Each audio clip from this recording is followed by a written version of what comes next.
Hello, boys and girls. I'd like to add something to my weekly reading, and that is I would like to read a chapter a week of Winnie the Pooh, written by A. Milne, and the illustrations are by Ernest H. Shepard. This is a very famous book, and I think it applies to all grade levels here at Spreckles School.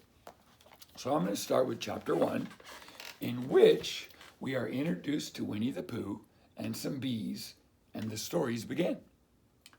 Here is Edward Bear coming downstairs now, bump, bump, bump on the back of his head, behind Christopher Robin. It is, as far as he knows, the only way of coming downstairs. But sometimes he feels that there really is another way, if only he could stop bumping for a moment to think of it. And then he feels that perhaps there isn't. Anyhow, here he is at the bottom and ready to be introduced to you. Winnie the Pooh. When I first heard his name, I said, just as you're going to say, but I thought he was a boy. So did I, said Christopher Robin. Then you can't call him Winnie. I don't, but you said he's Winnie the Pooh. Don't you know what there means? Ah, yes, now I do, I said quickly. And I hope you do too, because this is all the explanation you're going to get. Sometimes Winnie the Pooh likes a game of some sort when he comes downstairs, and sometimes he likes to sit quietly in front of the fire and listen to a story. This evening, what about a story? Said Christopher Robin. What about a story? I said. Could you very sweetly tell Winnie the Pooh one? I suppose I could.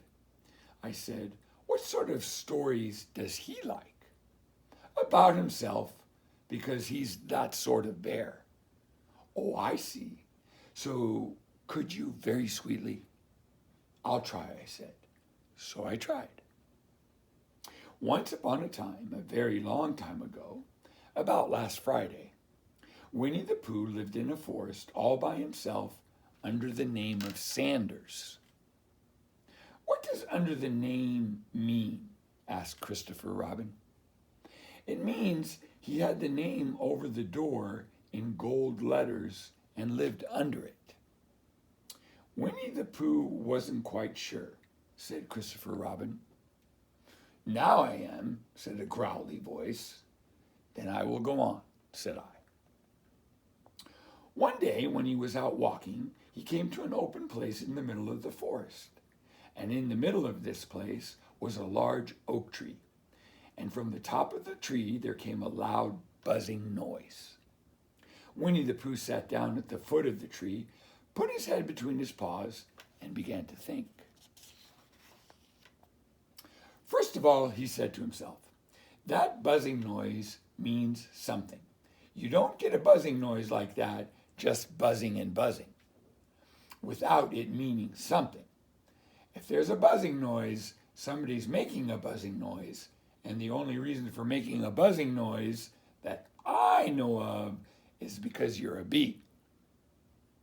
Then he thought another long time and said, and the only reason for being a bee that I know of is making honey.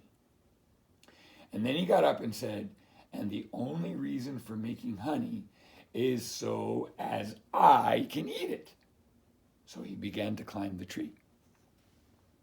He climbed and he climbed and he climbed and he climbed. He sang a little song to himself. It went like this. Isn't it funny how a bear likes honey? Buzz, buzz, buzz. I wonder why he does. Then he climbed a little further, and a little further, and then just a little further. By that time, he had thought of another song. It's a very funny thought that if bears were bees, they'd build their nests at the bottom of trees. And that being so, if the bees were bears, we shouldn't have to climb up all these stairs. He was getting rather tired by this time, So that is why he sang a complaining song. He was nearly there now. And if he just stood on that branch, crack! "Oh, help!" said Pooh as he dropped 10 feet on the branch below him. "If only I hadn't," he said as he bounced 20 feet onto the next branch.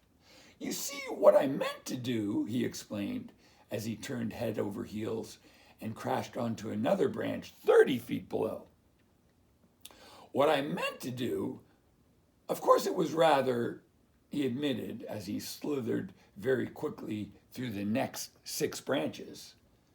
"It all comes, I suppose," he decided as he said goodbye to the last branch, spun around 3 times, and flew gracefully into a gorse bush.